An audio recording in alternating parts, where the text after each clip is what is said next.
Sí, señor. Bueno, muchas gracias. Entonces, fundamentalmente la idea es que comencemos con hablando de la Directiva Presidencial 04, en la cual se ordena el retorno al trabajo. Es claro que ese retorno, que esa es una de las dudas que las personas presentan siempre, ese retorno no es inmediato, no es para todo el mundo y se tiene que hacer de una forma gradual.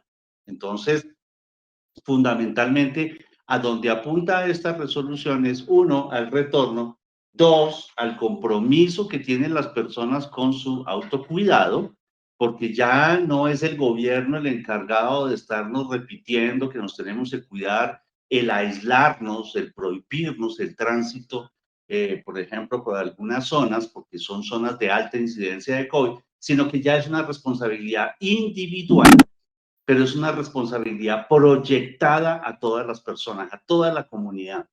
Entonces, ya la cuestión es, y eso, este comentario va dirigido especialmente a las personas que no se han vacunado, pues evidentemente no solamente la persona que no se vacuna es la que se va a enfermar, sino que esa persona se puede convertir en un multiplicador de la enfermedad. Yo quiero recordarles, si ustedes lo saben, que en este momento tenemos una cepa nueva, un linaje nuevo de COVID. Está mostrando unos indicadores bastante preocupantes en otros países. Aquí hasta Vitica se está multiplicando y esto genera una gran preocupación. Ustedes de pronto ya leyeron los pronósticos de los infectólogos. Para el mes de octubre tendremos otro pico de contagio y muertes precisamente por este nuevo COVID que ya llegó. Hay una cosa que es fundamental y es que los trabajadores del Estado, estén o no vacunados, deben regresar a la presencialidad. Se les está respetando su decisión de no vacunarse, pero eso no es justificación para no regresar. Y es claro además que esas personas deben tener el máximo de cuidado posible, de cumplimiento de las normas de autocuidado, precisamente porque regresarán a compartir con sus compañeros y, como les decía, ellos pueden ser portadores y multiplicadores de la enfermedad. Entonces, dejando esos dos puntos claros, uno, la responsabilidad nueva individual pero proyectada de la comunidad, y dos, el hecho de que vacunados o no, tenemos que retornar al trabajo. Es claro, porque somos un país muy garantista desde el punto de vista normativo, es claro que en algún momento se planteó la obligatoriedad de la vacuna, pero pues por cuestiones de derechos humanos, que muchas veces se vuelve una cuestión individual y resulta que debe primar lo colectivo, pues entonces se respeta esa individualidad y esa toma de decisiones personales, pero tiene que volver a trabajar. Entonces, sobre el principio de solidaridad, ¿no? Del que habla la norma, estamos asumiendo, uno, el compromiso de la vacunación, dos, el del autocuidado, porque es que hay otro problema. Las personas piensan que si se vacunan ya se acabó el problema y que ya me puedo quitar el tapabocas en todo sitio y ya puedo evitar el lavado de manos cada 3 horas, en fin, con todas las normas de autocuidado, pero por el contrario, debemos mantener esas normas de autocuidado. Y hay una cosa que de pronto yo les sugiero que mantengan muy en claro, y es que todas las normas de autocuidado tienen que prolongarse en el tiempo, por lo menos hasta el próximo año, por ahí hacia el primer trimestre, esperando que para ese momento tengamos una disminución significativa de las cifras de contagio y muerte por COVID. Entonces, yo quiero hacerles caer en cuenta de esta situación. Todavía nos falta mucho terreno por recorrer y definitivamente, pues, los cuidados se tienen que mantener. Una cosa importante es que de acuerdo a la misma información que tenemos, a la misma información que se nos está aportando permanentemente, las vacunas han mostrado una eficacia importante y significativa tanto en la prevención del contagio como en la generación de enfermedad grave y muerte, que es de pronto lo que más nos importa, porque al fin y al cabo podemos tener, aún vacunados, podemos tener cuadros de COVID, pero ese episodio de COVID va a ser un episodio de muy baja intensidad, con una sintomatología leve en la mayoría de los casos, ¿no? Y lo que nos interesa es que las vacunas nos van a evitar en la inmensa mayoría de los casos la hospitalización en camas UCI y la posibilidad de morir. Entonces, ese es un punto importante. Segundo punto, hay que recordar que todas esas cepas nuevas se están produciendo porque la gente permite que el virus siga circulando de una persona a otra. Ustedes recordarán que la inmensa mayoría de las personas pueden tener COVID, pero no presentan enfermedad grave, son cuadros muy leves y después se mejoran y listo. Pero entonces, ese permitir que el virus vaya de persona en persona es lo que le permite al virus acomodarse, cambiar, adaptarse y mutar y adquirir formas más agresivas que se contagian más fácil y que puede provocar precisamente enfermedad y muerte en números significativos como ya ha ocurrido. La resolución 777 plantea 3 ciclos para ese retorno, tomando como base el Plan Nacional de Vacunación. Entonces, ustedes saben que el Plan Nacional de Vacunación empezó, había una etapa 1, 2 y 3, y que en esas etapas se iban a vacunar ciertos sectores de población, pero con el paso de los días pudimos evidenciar que sigue habiendo gente rezagada en vacunación. Entonces el gobierno lo que ha hecho es ir adelantando en algunos casos los grupos poblacionales para que se vayan vacunando, y prueba de eso es que ya estamos en grupos, por ejemplo, de los 30 años. Ya se está hablando de abrir definitivamente la oportunidad de vacunación para que todos se vacunen, y ya se están esperando los últimos informes sobre vacunación en niños para tener la certeza plena de la seguridad de todas las vacunas en niños. Entonces, el INVIMA está encargado en este momento de la evaluación y emisión del concepto. Entonces, el ciclo 1 de esa resolución habla precisamente que ese retorno gradual se debe empezar cuando el 69% de la población en un municipio, no a nivel nacional, en un municipio en el cual vivamos, nos encontremos con un 69% de vacunación de esa población, ¿no? Teniendo en cuenta que para este momento tendrían que estar completas las etapas 1, 2 y 3 del Plan Nacional de Vacunación. Entonces, en este ciclo se podrán hacer algunos eventos de carácter público, como ya se está haciendo, aunque pues los resultados han sido muy malos, pero más por responsabilidad de nosotros los humanos que por otras circunstancias. Pero sin embargo, se están haciendo eventos, se están haciendo, por ejemplo, convocatorias, partidos en el Campín. Se puede ya pensar en la posibilidad de la apertura con ciertos respetos por el aforo, ya que el aforo debe ser máximo del 25% en el ciclo 1, ¿no? Y evidentemente que no tengamos tanto contagio ni tantas personas en las camas de unidad de cuidado intensivo. Entonces, en el momento en que las camas de unidad de cuidado intensivo estén por debajo del 85% ocupadas, podemos asumir que el ciclo 1 ya empezó y que podemos comenzar a implementar toda esta cantidad de eventos. Hay que tener en cuenta, ¿no?, que si el porcentaje de ocupación es mayor al 85, pues no se permitirán estos eventos, y fuera de eso, las reuniones no pueden ser en ambientes cerrados, no pueden ser con 50 personas o más, porque eso determina la posibilidad de un aumento de contagio. Es claro que en algunos sitios, la plaza de mercado, el centro comercial, en esos sitios, como el recambio de aire, de los volúmenes de aire son permanentes, pues en esos casos no hay restricciones.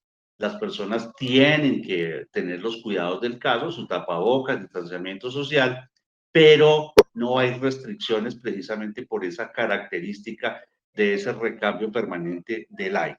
En el ciclo 2 debemos tener por lo menos el 70% de la vacunación contra el COVID en la población, en las mismas etapas 1, 2 y 3, ¿no?, del Plan Nacional de Vacunación. Ahí entra a jugar un elemento importante que se llama el índice de resiliencia. Este índice, ¿qué quiere decir? Ese índice va de 0 a 1. El índice, si ustedes me permiten, ya les muestro, ese índice de resiliencia es un indicador que obtenemos de las cifras de la cantidad de pruebas que realizamos en cada municipio, la capacidad que tenga el sistema de salud local para atender las personas que estén enfermas, la cero prevalencia, o sea, el número de personas que han presentado y presentan COVID y el porcentaje de cobertura de vacunación. Esos cuatro elementos manejados matemáticamente, epidemiológicamente, nos dan un indicador que es el índice de resiliencia. Como les decía, va de 0 a 1. Entre más alto sea el índice, mejor. Quiere decir que tenemos estos indicadores en muy buenos números, precisamente porque se ha hecho vacunación, se ha controlado la población y ha disminuido las cifras de contagio.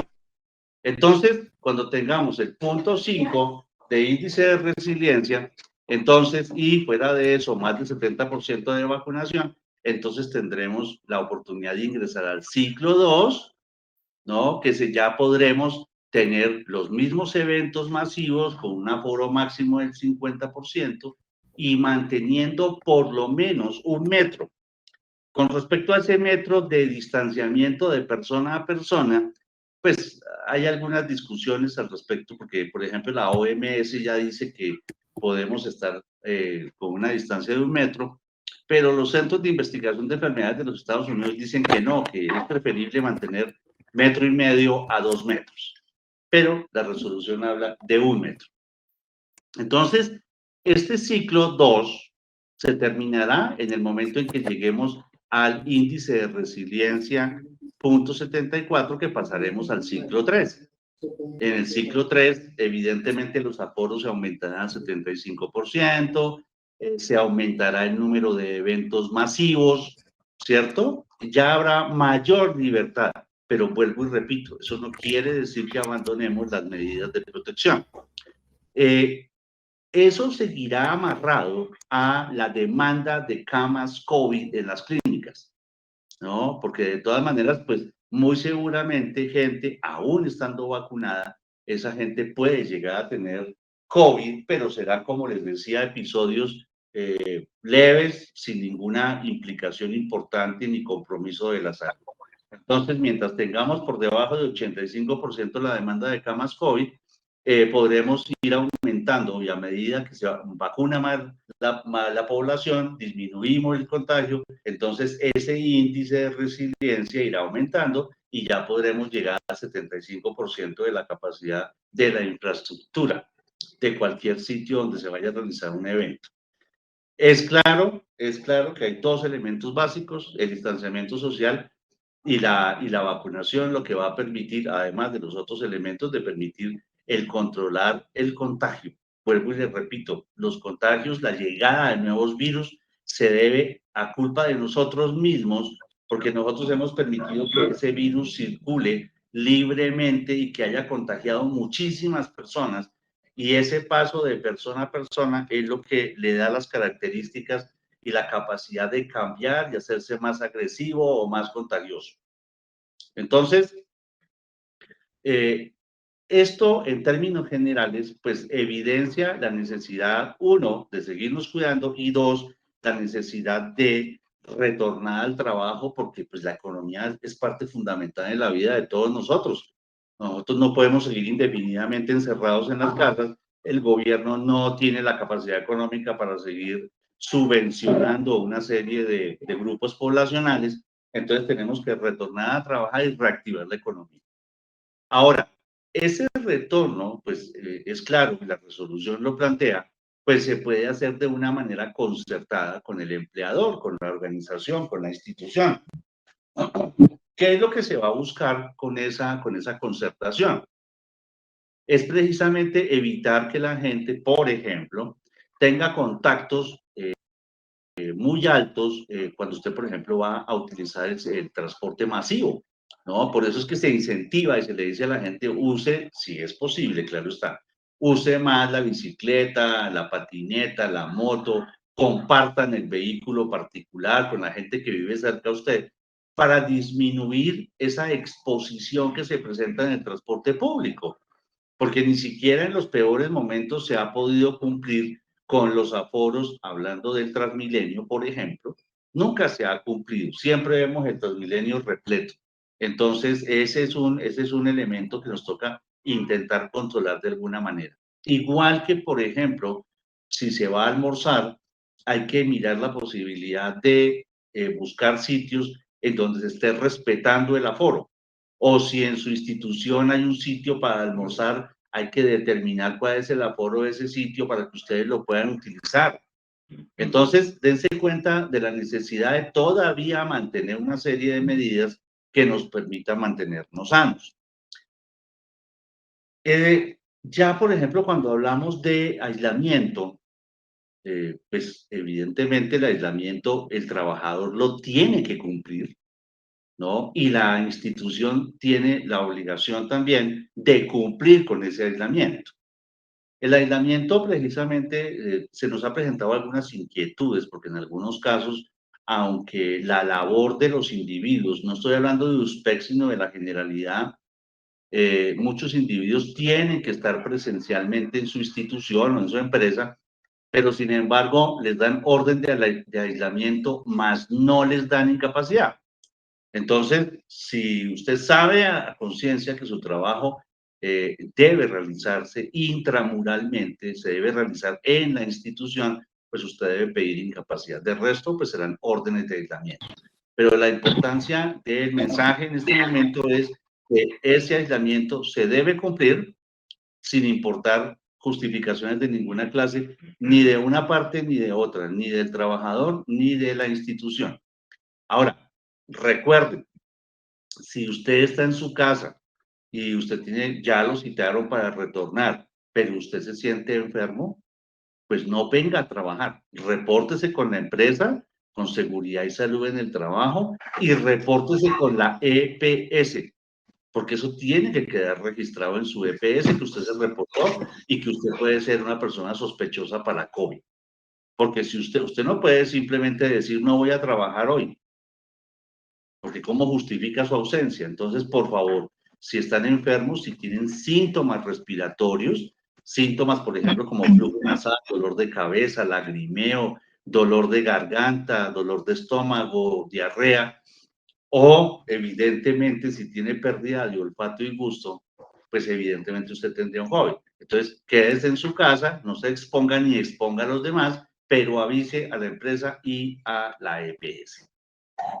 Es claro, yo les ruego también el favor que colaboremos con seguridad y salud en el trabajo en ese caso, cuando, por ejemplo, se les llama para hacer las averiguaciones con respecto al cerco epidemiológico, haciendo referencia a todas las personas con las que usted ha tenido contacto y aquellas que pudieran o no estar contagiadas de COVID.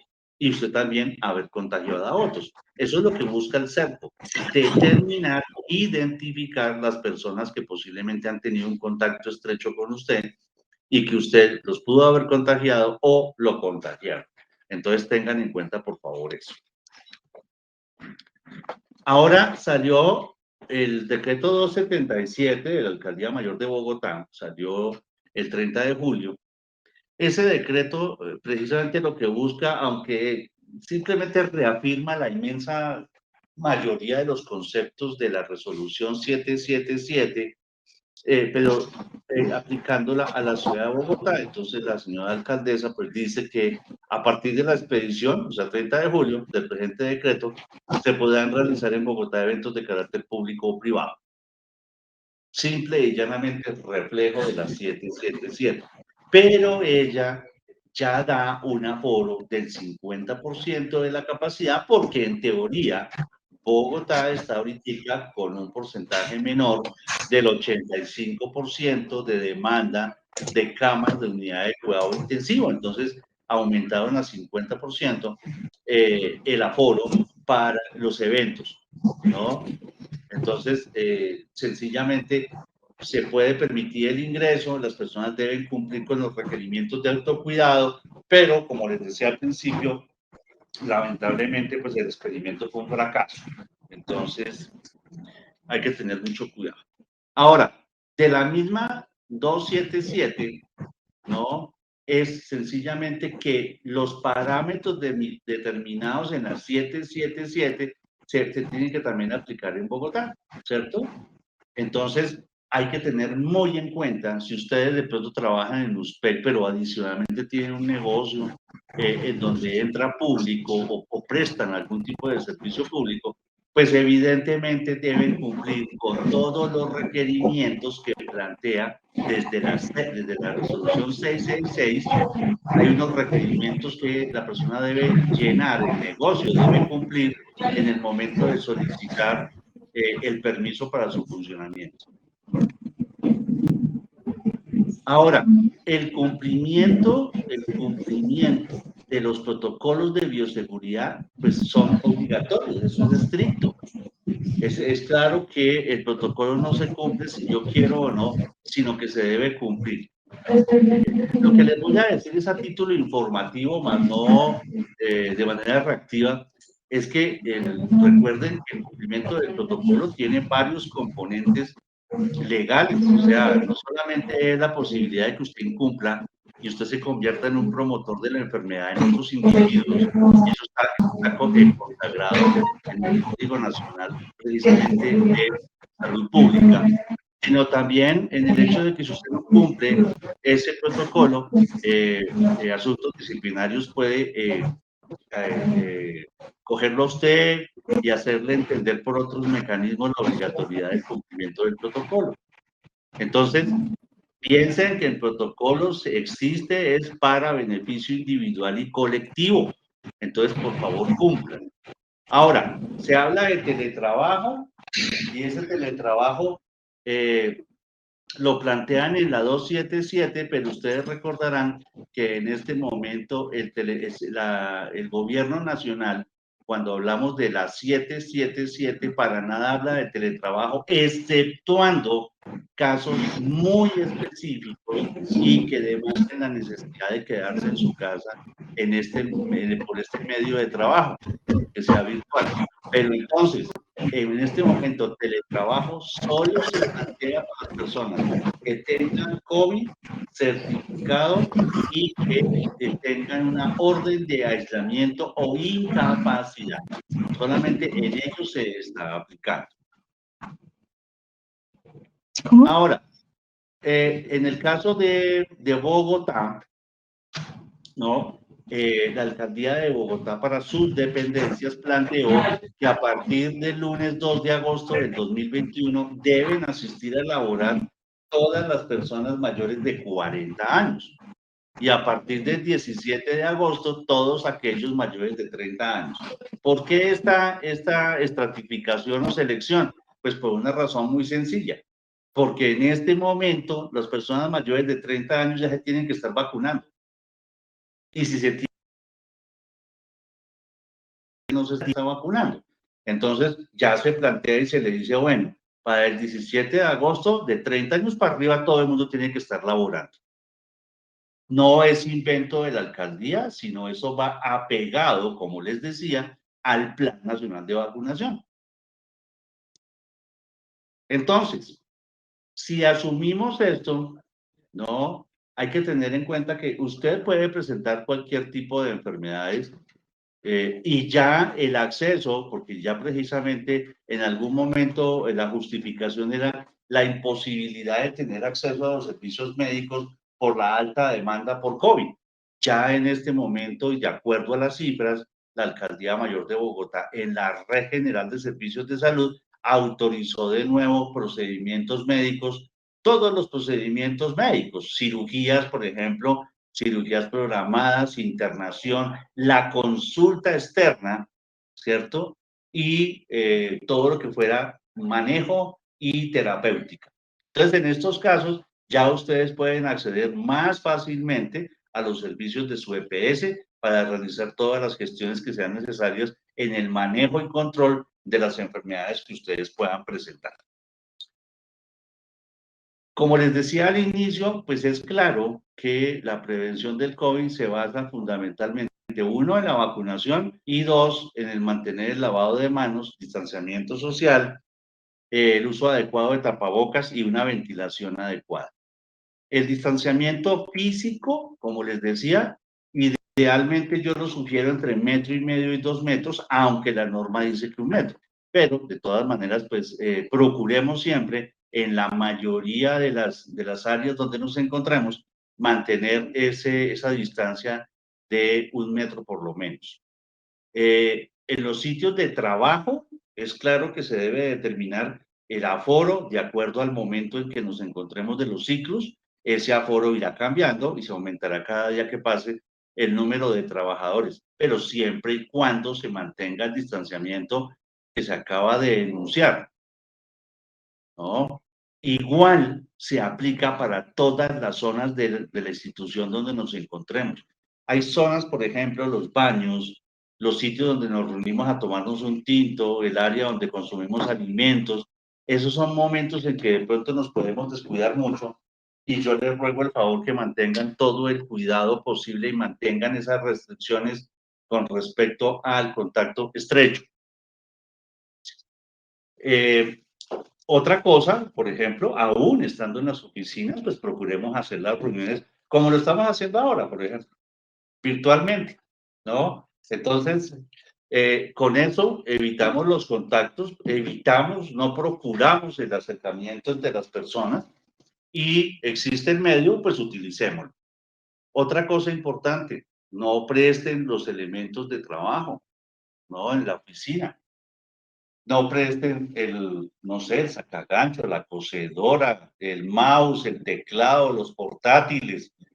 ¿Por qué? Porque definitivamente estos elementos pueden transportar, y ustedes lo saben, ya lo han oído, ¿no? Lo han leído, pueden perfectamente transportar partículas virales que pueden infectar a otras personas.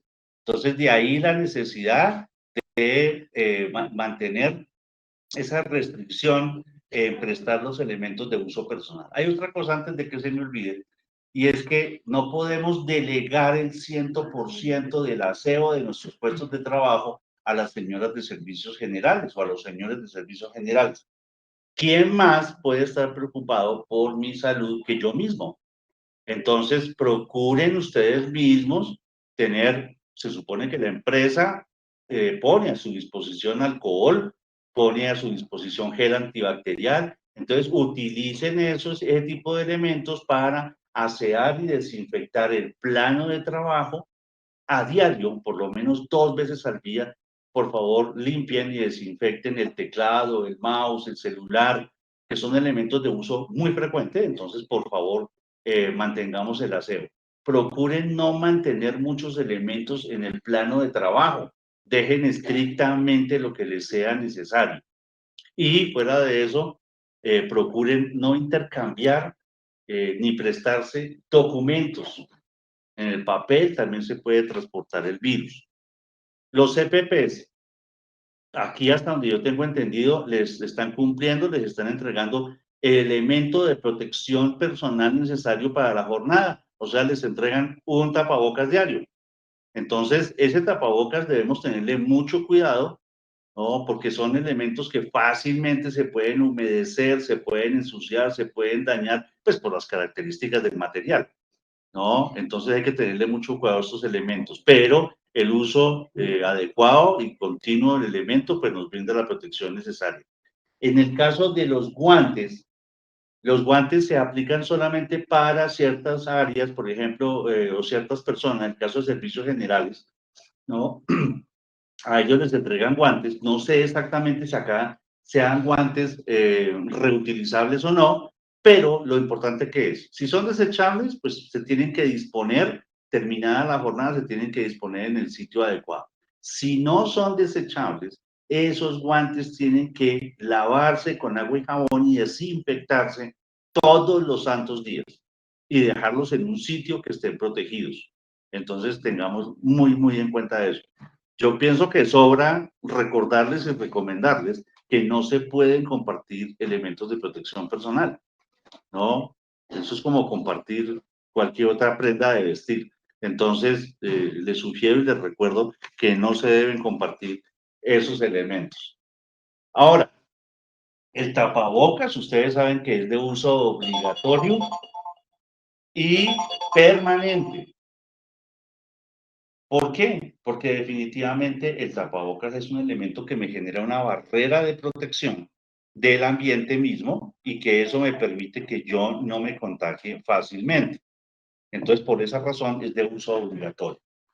Hay dos tipos de tapabocas, el tapabocas quirúrgico, como el que ustedes ven en la imagen, que tiene unas características bien especiales, tiene una cara externa que evita el paso de humedad de los aerosoles que ustedes han oído mencionar, que van llenos de virus, evitan que esos aerosoles pasen a través del tapabocas. Dos, en la parte superior, si ustedes se dan cuenta, en esta parte de acá que les estoy señalando, eso tiene una laminita que es ajustable en el puente nasal, ¿no? Entonces, este tapabocas debe cubrirle desde la nariz, desde el puente nasal hasta el mentón.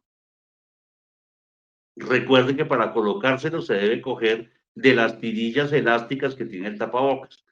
Pero se nos presenta entonces la duda porque hay también tapabocas de tela. Ustedes ya los compran, hay varias marcas. Yo les ruego el favor que si van a comprar de tela, que de pronto tiene una utilidad mayor desde el punto de vista de duración y que ustedes lo pueden utilizar lavándolo todos los santos días, esos de tela cómprenlos de marcas reconocidas, ¿no? Porque al fin y al cabo la obligación de la institución es entregarles el que estoy mostrando en la imagen. Pero si usted en otras instancias quiere comprar de tela para su uso, por favor cómprelos de marcas reconocidas y que tengan, que le den cumplimiento a las normas establecidas por el ministerio. En su casa, si ustedes viven con personas mayores, sus padres, sus abuelos, por favor que esas personas utilicen tapabocas la mayor parte del tiempo, teniendo en cuenta que muchos de nosotros salimos a trabajar y que regresamos a nuestras casas y que debemos regresar con cierto tipo de medidas de las que vamos a ver un poquito más adelante, ¿no? Pero entonces tener mucho cuidado con esas personas mayores. La ventilación. Mire, se insiste en la ventilación en las oficinas, en los vehículos, por ejemplo. Entonces, mantengamos las puertas abiertas, las ventanas en la medida de las posibilidades también abiertas, así sea parcialmente. Si la estructura locativa permite abrir basculantes, pues abren los basculantes, pero tanto en su casa como en su trabajo, como en el transporte, hay que mantener la ventilación activa, de tal manera que haya un recambio permanente del aire y que no permita que se acumulen partículas virales. Entonces, por favor, tener muy en cuenta eso. En los sitios, por ejemplo, en tierra caliente, ¿no? Hay dos cosas que me parece importante enunciar ahorita. No utilicen el aire acondicionado. El aire acondicionado lo que está haciendo es precisamente cogiendo aire del mismo ambiente que usted quiere supuestamente purificar y lo está mandando. Eso es como cuando usted, por ejemplo utiliza otros elementos para calentar el medio ambiente. Igual, o los famosos secadores de manos eléctricos que había en muchos baños, ¿no? Eso no servía para absolutamente nada porque usted se lavaba las manos, ponía las manos luego debajo del secador eléctrico y ¿qué es lo que hace ese secador? Coge aire del ambiente, lo calienta y lo bota de nuevo caliente en sus manos. Imagínense ustedes la pureza del ambiente en un baño, de ese aire del baño. Entonces, por eso, en ninguna parte, no solamente por COVID, es porque eso no sirve para absolutamente nada. Eso se debe erradicar, se debe eliminar. Ahora, pasemos un poquito a hablar del cuidado de los trabajadores. El cuidado, no se les olvide que es una obligación individual. De la empresa no me tienen que llamar a decirme, oiga, ya se tomó la temperatura, ya se lavó las manos. No, ya en este momento debemos tener una conciencia clara con respecto a lo que nosotros debemos hacer para nuestro cuidado y el cuidado de los demás. Entonces, idealmente, y no por COVID, sino porque siempre debemos tener un termómetro en la casa, más los que tenemos, por ejemplo, personas mayores, nuestros padres o abuelos o hijos, pues debemos tener termómetros. En caso de tener fiebre, por alguna razón, pues nos medimos la temperatura. No se les olvide que personas que tengan temperaturas iguales o superiores a 38 grados, estando en su casa, inmediatamente se quedan guardaditos en la casa, llaman a la oficina e informan y llaman a la EPS. Si, por ejemplo, un trabajador llegó bien en la mañana a trabajar, pero en el transcurso del día presentó algún tipo de sintomatología, dificultad respiratoria, tos frecuente, fiebre, pérdida de olfato o gusto, secreción nasal, en fin, todo lo que nos pudiera hacer sospechar de un COVID, pues esa persona se va a aislar transitoriamente en algún sitio de la empresa mientras se define, mientras se le avisa a la EPS y se toma la determinación de remitir ese trabajador o para la EPS porque su estado esté muy comprometido o para su casa si la sintomatología no demanda de pronto que tengamos que irnos para un control médico estricto. Entonces tengan muy en cuenta esas tres recomendaciones que les planteo. Ahora, un resumen de la generalidad, distanciamiento físico de 1 metro por lo menos. Esto se debe aplicar en todos los ambientes, limpieza y desinfección antes de hacer, por ejemplo, el uso de las zonas de alimentación. Y una cosa bien importante, si en alguna institución tienen ustedes microondas, esos microondas cada vez que se utilicen, la persona que los utilice los debe asear y desinfectar para que otra persona pueda utilizar con tranquilidad ese elemento. Una cosa importante, salen ustedes del trabajo, van a regresar a su casa, por favor, quítense los zapatos y quítense la ropa al ingreso. Dejen los saludos para no posteriormente realizarlos ya después de que usted haya hecho ciertas cosas. ¿Cuáles cosas, por ejemplo?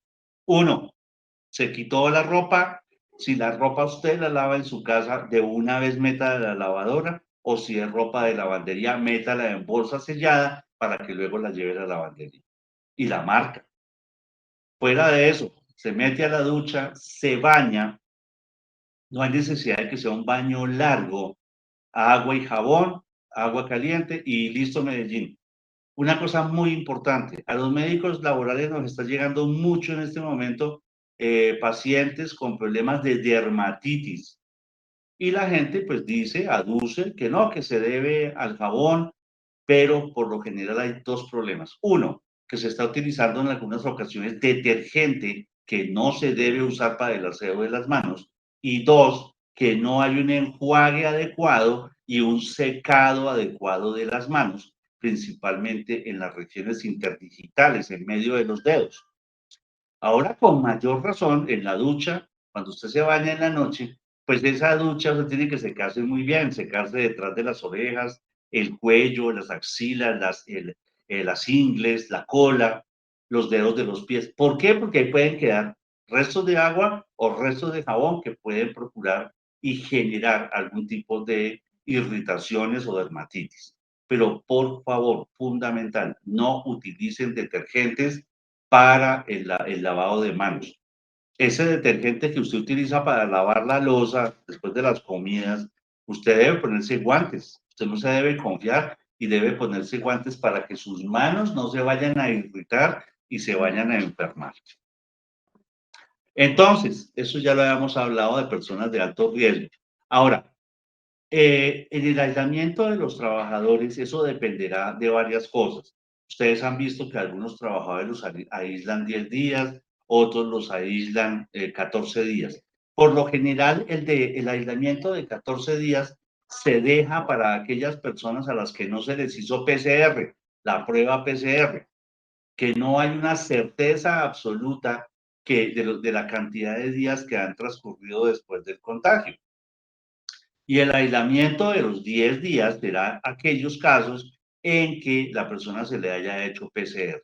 Claro está que el criterio dependerá precisamente, el número de días de aislamiento dependerá del médico, porque algunos pacientes a los 10 días están perfectamente bien y pueden retornar, pero hay otros que la enfermedad no se ha ido del todo, alguna sintomatología queda todavía molestando un poco y perdura por varias semanas, muchas veces después del episodio de COVID. Ya el médico determinará y lo debe dejar soportado con la incapacidad o con una nota en la cual se justifique la prolongación del aislamiento del trabajador. Estas enfermedades que ustedes ven ahí, en su inmensa mayoría, eran las que aparecían en la resolución 666. En la resolución 777 ya no se enuncia para nada ninguna de estas enfermedades. ¿Qué quiere decir esto? Usted puede tener la enfermedad, usted puede ser hipertenso, diabético, obeso, Pero si usted se está cuidando, ha tenido sus controles periódicos con su médico, tiene su enfermedad controlada y se ha vacunado, pues debe retornar a trabajar, ¿no? A eso, a ese listado de enfermedades, pues le podemos adicionar, por ejemplo, las personas que tienen problemas inmunológicos severos. Pero lo que nos interesa es que ustedes, aprovechando que ahora tienen facilidad de acceso a los servicios médicos, vayan y se hagan controlar todas sus enfermedades, las que tengan, ¿no? Con eso ustedes pueden retornar con mayor tranquilidad. Este es el esquema de vacunación del Plan Nacional de Vacunación que se planteó desde hace ya un tiempo. Ustedes se dan cuenta que tiene 2 fases y 5 etapas. En teoría, ahorita ya iríamos en la 5ª etapa, ¿no? Porque estamos hablando población de 16 a 59 años libres de comorbilidades. Ya estamos hablando de 25 a 30, por ejemplo. Entonces, ya estaríamos dándole cumplimiento a este Plan Nacional de Vacunación. La idea, esperemos Dios quiera que se pueda cumplir, es que de aquí a diciembre tengamos por lo menos el 75 a 80% de la población vacunada. Eso nos da la garantía de lograr precisamente que la población, la inmensa mayoría, esté vacunada, disminuir el número de contagios, disminuir el número de muertes y que podamos volver a retomar relativamente una vida normal.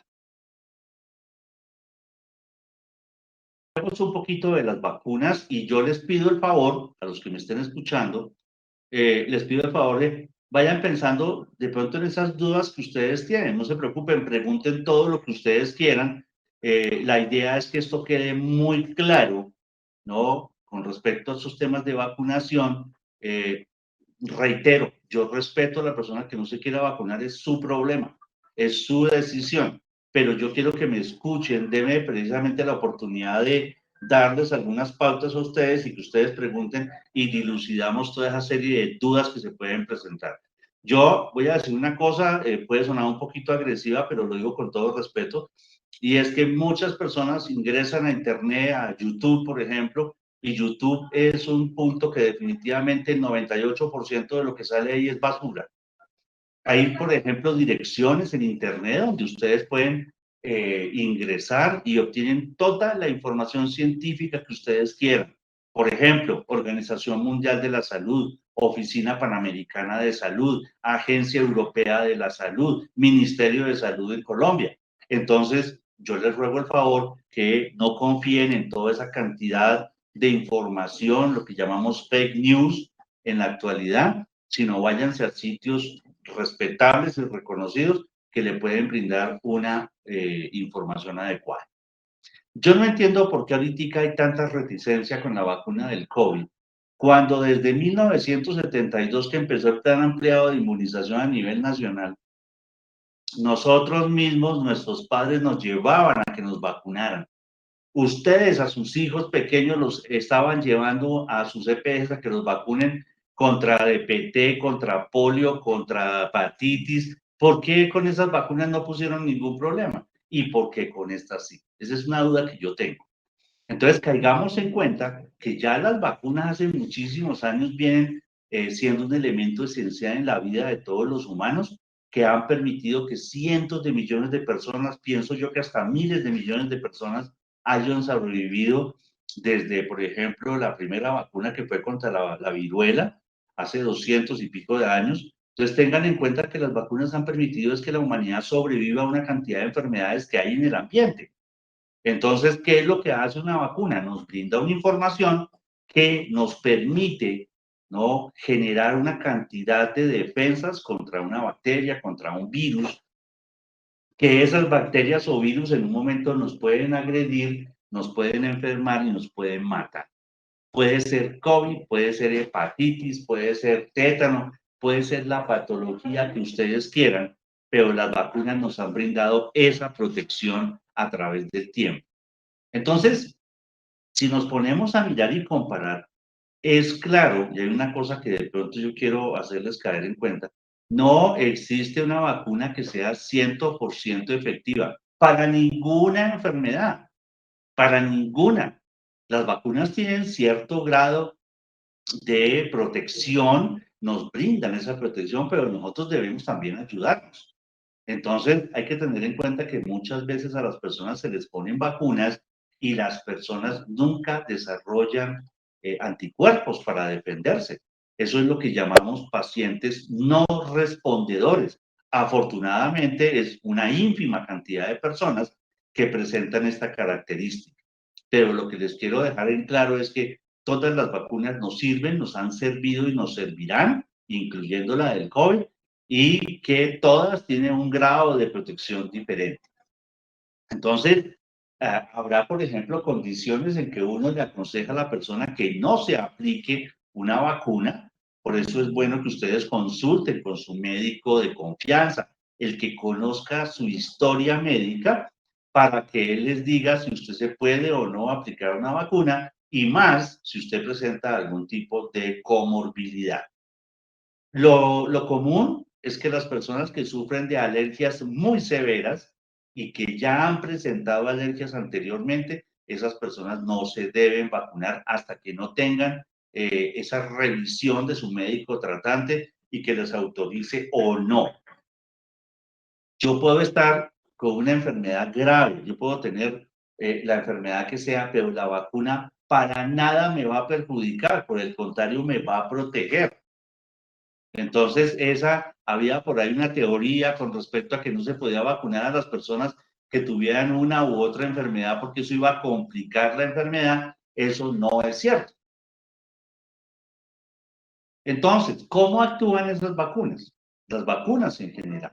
Pues las vacunas lo que hacen es, cuando nos inyectan, nos están introduciendo en el cuerpo unas sustancias, ¿no? O microorganismos que están atenuados, están muertos en muchos casos, pero que al entrar en contacto con el sistema inmune del individuo, ese sistema inmune comienza a producir sustancias que se llaman anticuerpos y que esos anticuerpos me van a proteger en ese momento contra ese microorganismo, virus o bacteria que me está agrediendo.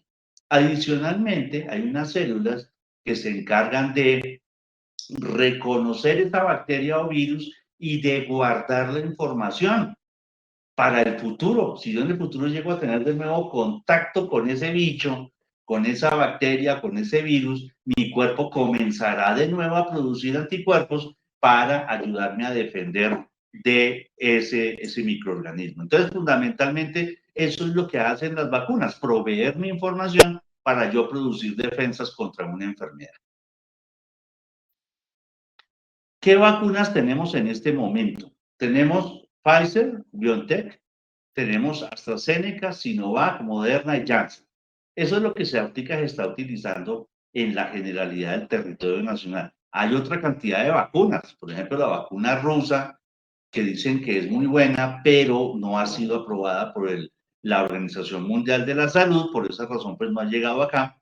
La CanSino, por ejemplo, hay varias vacunas nuevas. Y adicionalmente se está experimentando con unas vacunas sobre una base de vegetales, pero el mecanismo sigue siendo el mismo, no importa el sustrato que se utilice, pero seguirán siendo vacunas que utilizan ciertos mecanismos, algunos nuevos.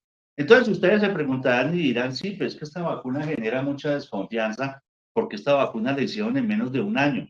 Eso no es cierto.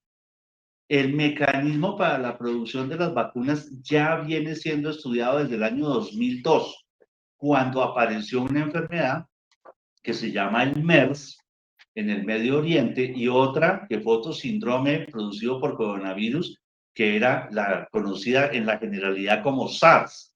El que tenemos ahora es el SARS-CoV-2, pero hubo otra que se llamó el SARS.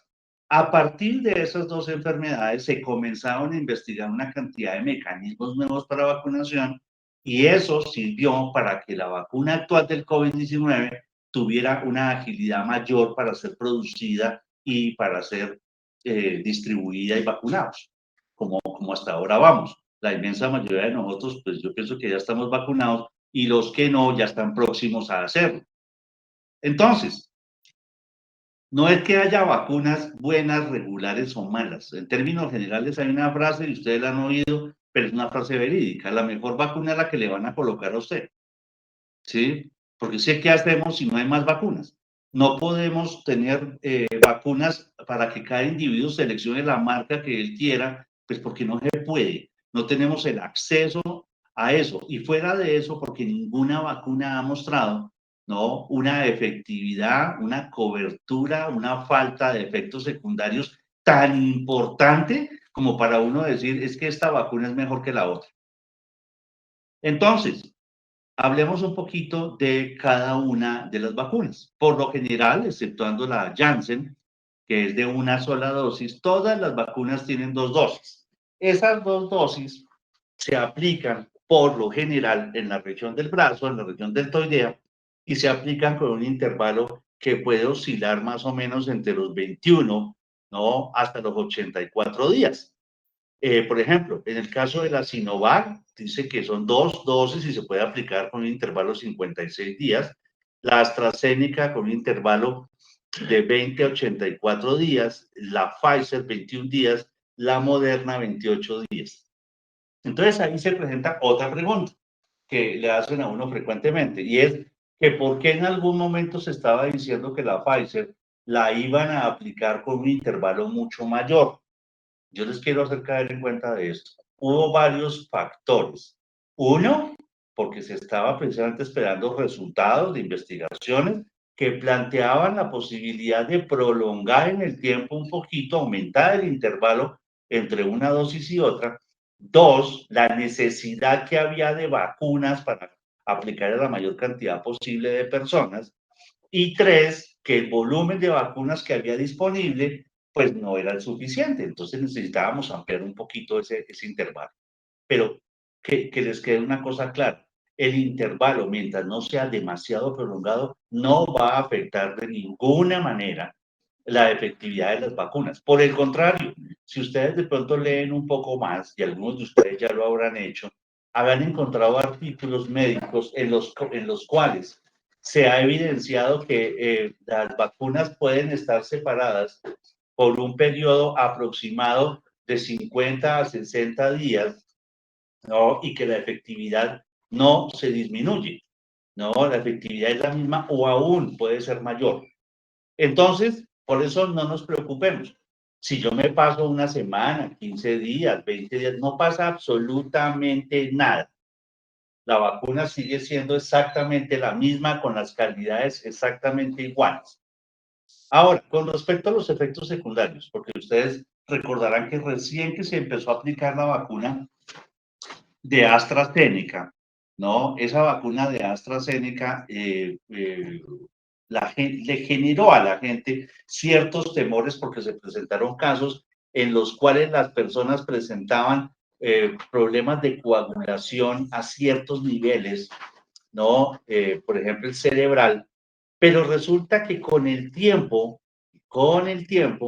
se evidenció que esas personas habían tenido esos cuadros de coagulación, pero habían sido por circunstancias individuales, por unas circunstancias personales, y que en ningún momento directamente la vacuna había producido esas trombosis, ¿no? Igual, por ejemplo, el caso de Janssen, por ejemplo. Janssen también presentó algunos problemas. Pero, ¿qué es lo importante? Lo importante es que tengamos en cuenta a cuántos cientos de millones de personas se les ha aplicado las vacunas, y perdónenme, pero creo que ya vamos en miles de millones de personas con vacunas aplicadas, y si comparamos ese total de personas con vacunas aplicadas con aquellos que han presentado algún efecto secundario, definitivamente es ínfima la posibilidad de tener igualmente esos efectos secundarios y que no es una condición propia de la vacuna. Entonces, yo quiero que tengan muy en cuenta eso. Todas las vacunas, DPT, hepatitis, fiebre amarilla, todos provocan, ¿no?, efectos secundarios en el momento de colocar la vacuna. Entonces, por ejemplo, nos pueden quedar cierto grado de eh, dolor con la aplicación, nos puede quedar aumento de temperatura, nos puede generar, por ejemplo, algunos problemas de inflamación de ganglios, nos puede generar, por ejemplo, escalofríos, dolor articular, malestar general. yo les voy a pedir un favor. A veces hay personas que le dicen a los que se van a vacunar, mire, tómese antes de irse a vacunar un Dolex, tómese un ibuprofeno. Primero que todo, el ibuprofeno es un veneno, eso no lo use para nada. En segundo lugar, no tomen ningún tipo de medicamentos antiinflamatorios, por ejemplo, el ibuprofeno, el ketoprofeno, el naproxeno, ningún antiinflamatorio. ¿Por qué? Porque sí se ha demostrado que algunos medicamentos pueden influir en la calidad de la respuesta del cuerpo a las vacunas cuando se toman. Entonces, por favor, hidrátense muy bien. Por favor, si llegan a presentar síntomas específicos, fiebre, malestar general, pueden tomarse un acetaminofén por ahí una o dos veces al día, pero no antiinflamatorios, por favor. Entonces, en el caso de las mujeres embarazadas o las mujeres que se van a embarazar o que ya tienen su bebecito y lo están lactando, no se preocupen, se pueden perfectamente vacunar. Es claro que no producen efectos secundarios, por el contrario, hay una cosa importantísima ahí. La mujer cuando está embarazada tiene cierta disminución en la capacidad de defensa de su cuerpo. Entonces, por el contrario, la mujer embarazada está en más riesgo que la mujer que no está embarazada. Entonces, con mayor razón, se debe aplicar la vacuna. No se les olvide que cuando la mamá está amamantando, está pasándole no solamente nutrientes a su bebé, sino también sustancias de defensa, anticuerpos de otras enfermedades también, para las cuales o ya tuvo o fue vacunada. Entonces, eso pasa a través de la leche materna y protege al bebecito. Vuelvo y les repito, ¿quiénes no se deben vacunar? No se deben vacunar aquellas personas que tengan antecedentes graves de procesos alérgicos, urticarias, por ejemplo, que ya hayan tenido reacciones severas alérgicas a otras vacunas o que su médico, por alguna condición suya, personal, individual, considere que no se debe aplicar la vacuna.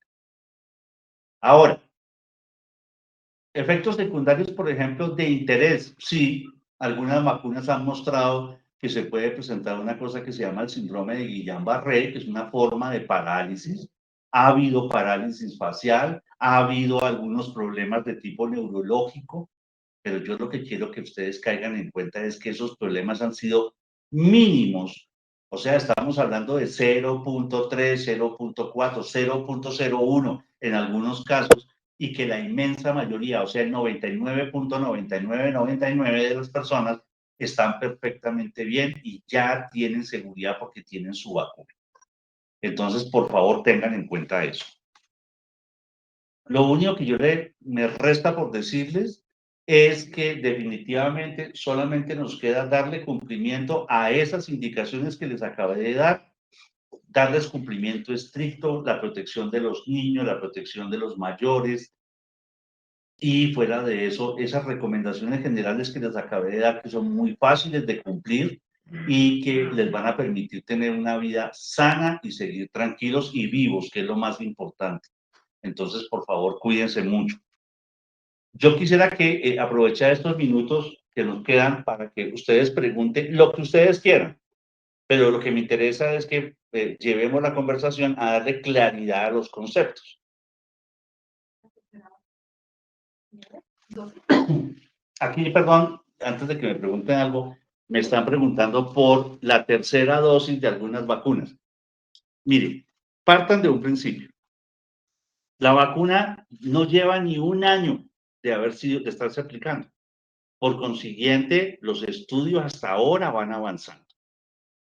Esperamos, los médicos por lo menos esperamos que la OMS o la Agencia Europea de Salud para final de año nos dé información, nos brinden estudios concluyentes sobre la necesidad o no de una tercera dosis. Es que se ha especulado mucho y no hay, y a mí me gusta siempre que nosotros hablemos con elementos de juicio soportados científicamente, no porque a alguien se le ocurrió decir, no, es que la vacuna de Sinovac no sirve, o que toca aplicar 3 dosis de Pfizer. Eso todavía no está definido. Entonces yo les ruego por favor que tengan un poquito de tranquilidad y de calma. Tengan en cuenta eso. Hasta el momento, lo que nos han mostrado los estudios es que los anticuerpos producidos tanto por la infección, en teoría, como por la vacunación duran de 6 a 8 meses en promedio. Puede ser más, puede ser menos, pero ese es el promedio. Entonces tenemos hasta final de año, los que nos hemos vacunado este año, tenemos hasta final de año para esperar a la confirmación de si es necesaria o no una tercera dosis y en cuáles vacunas. Porque recuerden que las vacunas son diferentes en la forma como nos presentan la información para crear los anticuerpos, son diferentes cada una de ellas. Entonces, hasta se ha preguntado, ¿será que yo me puedo aplicar una dosis de una y otra dosis de otra? Sí, todo es posible, pero todavía no tenemos información suficiente para poder decirles a ustedes no lo hagan o sí lo hagan. Entonces, por ahora hay que mantener un poquito la calma y esperar resultados hacia final de año.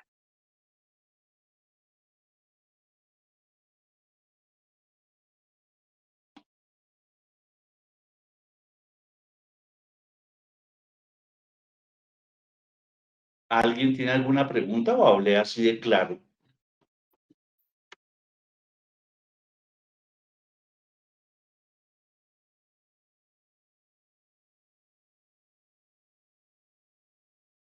No sé. Es que no veo. Buenos días. Buenos días. Yo sí tengo una pregunta. O sea, digamos, para el tema de los niños, ¿es mejor esperar? Yo tengo un niño de 12 años, quería aplicarle la vacuna, pero ¿será entonces mejor como esperar para...? No, ahí hay una cosa importante. La pregunta es bien, bien importante. ¿En qué sentido? Si tenemos niños mayores de 12 años, en este momento ya se plantea que lo que estamos esperando es la confirmación por parte de INVIMA, porque ya en Europa, por ejemplo, se están vacunando niños de 12 años en adelante. Entonces, lo que estamos esperando ahora es para niños menores de 12 años. Entonces, si tú tienes la opción de vacunarlo, hazlo de una. Muchas Con mucho gusto.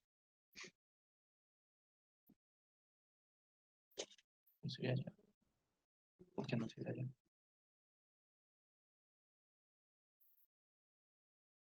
¿No hay más preguntas? ¿Alguien más tiene alguna pregunta?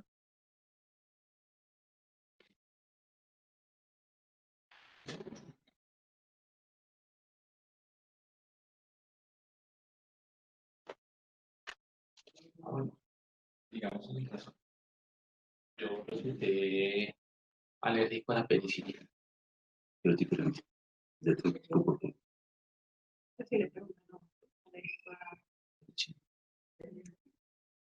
Bueno, entonces yo les hago una sugerencia. Si de pronto alguno de ustedes cae en cuenta de alguna duda que tiene, por favor diríjanle un correo a Seguridad y Salud en el Trabajo, que Angélica, ella a su vez me remite esas inquietudes y yo con mucho gusto les voy a responder. Espero que les haya quedado claro los conceptos y de todas maneras, pues por favor tengan mucho cuidado y cuídense ustedes, cuiden a los demás y a su familia. Muchas gracias, que tengan buen día.